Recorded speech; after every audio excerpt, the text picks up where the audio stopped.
Welcome back to another episode of Don't Waste the Chaos, the show where we embrace life's uncertainties and turn them into opportunities to grow and thrive in business and beyond. Today, we're diving into a topic that's not just a trend, but a necessity: prioritizing sustainability in business. Sustainability is no longer a nice to have or a buzzword. It's now a critical business strategy. It's about more than just saving the planet. It's about creating lasting value, building trust with customers, and preparing your business for long-term success.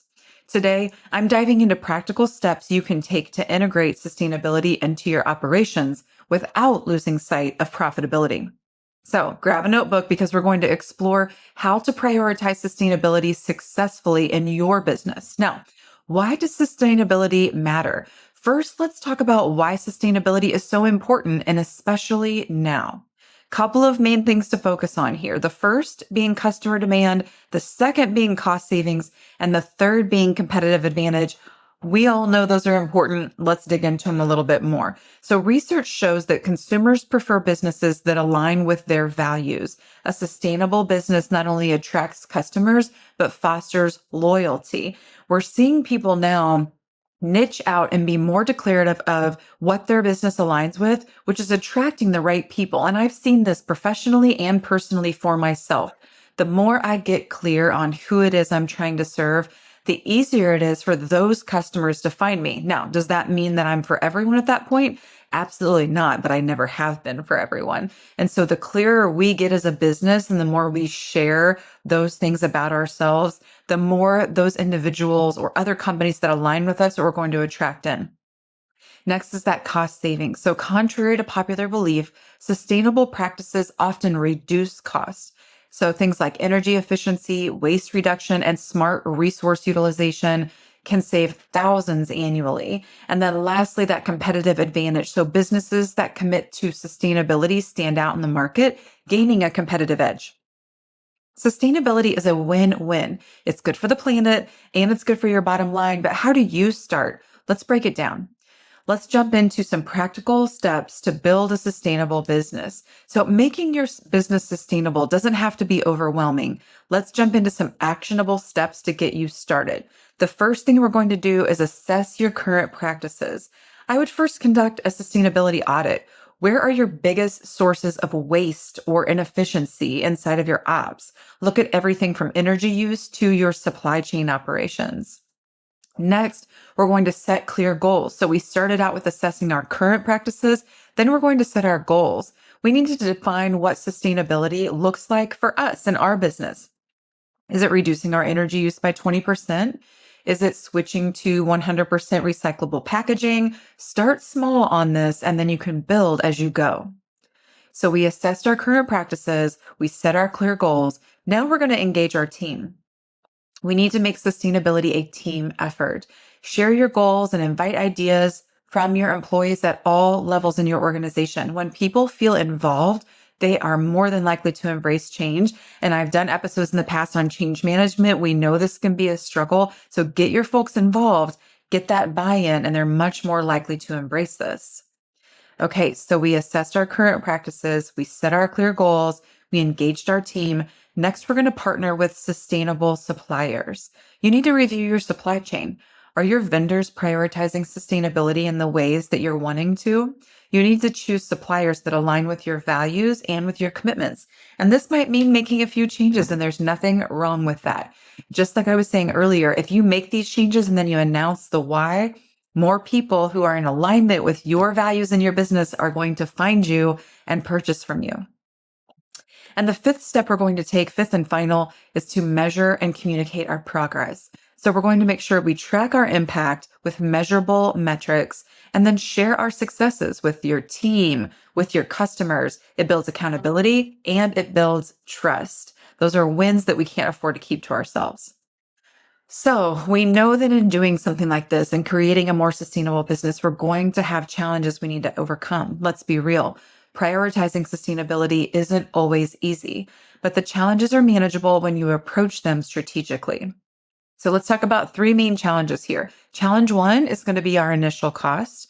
Challenge 2 is going to be resistance to change. And challenge 3, time constraints. And I think we can relate to this in all areas of our business, but specifically when it comes to creating a sustainability plan, these are three big ones. So when it comes to challenge number one, initial cost, many sustainable solutions require an upfront investment, but the long-term savings often outweighs the cost. Now, whether this is utilizing solar for your energy, or for example, my home office, I installed ground source heating. And, those are more expensive at the upfront, but long term, that's going to serve me well. Also, there's a lot of government programs now when you're building in more sustainable, proactive practices that you can get grants or rebates. And so make sure that you're checking into that. Challenge number two was resistance to change. And we have this regardless whether it's sustainable business practices or we're just adding a new technology. We know that this is a real issue in businesses.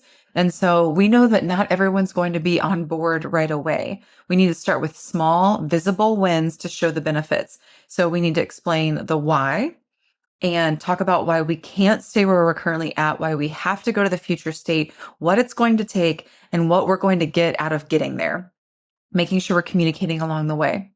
And then challenge three being time constraints. Sustainability is a journey. Building it into your long-term strategy rather than trying to overhaul it once is going to be the key here. Remember, progress is going to be better than perfection. And really, in my business, so I own a boutique consulting firm focused on human resources. And there are a lot of things that I have naturally done just because of my age and the way I do business. I work remotely, and so I don't commute anymore. I do go to a couple of my clients once or twice a month. I try to only go to a client once a month, if at all possible. So I've greatly minimized my commute, and that's just given me great work-life balance, but also has kept me off the road. And I am an electronic based company. I do this for efficiency, but it's also great for sustainability. I'm hardly doing any printing. I've just got a couple of programs that I'm doing in more rural areas, just because I know the market research shows that those folks still want paper in a lot of ways to be able to reach them from a marketing and sales perspective. So I'm only doing like 2 campaigns a year on paper. Everything else I do electronically. So I'm saving on that kind of thing. And those are some of the simple sustainable practices that I'm doing. And as far as my team meetings, I used to want to get together every single month. Now we're doing that once a quarter. We're being more efficient with our time, with our resources, therefore also sustainable business practices. Those are very simple for a small boutique firm. I understand some of you are much larger, which means actually you can make a much larger impact. And so I think this is a very interesting topic. And really, if you go out and look on YouTube, if you aren't currently researching sustainability in your business practices, I'm not going to say everyone else is, but it's trending.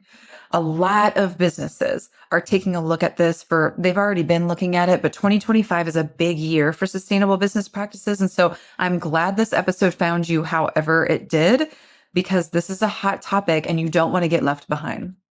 So let's talk success in this area. I want to share a few quick success stories to maybe inspire you if you're wanting to go down this path. So the first one is a local cafe in the Portland, Oregon area, and they reduced waste through composting.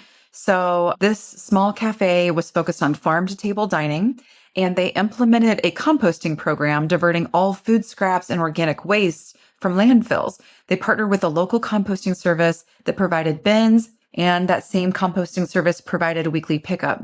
By reducing landfill waste, the cafe cut garbage collection costs by 40% annually, which gave them a savings of approximately $5,000. Additionally, the composting service supplied them with free, nutrient-rich soil for their herb garden, reducing purchasing costs for fresh herbs.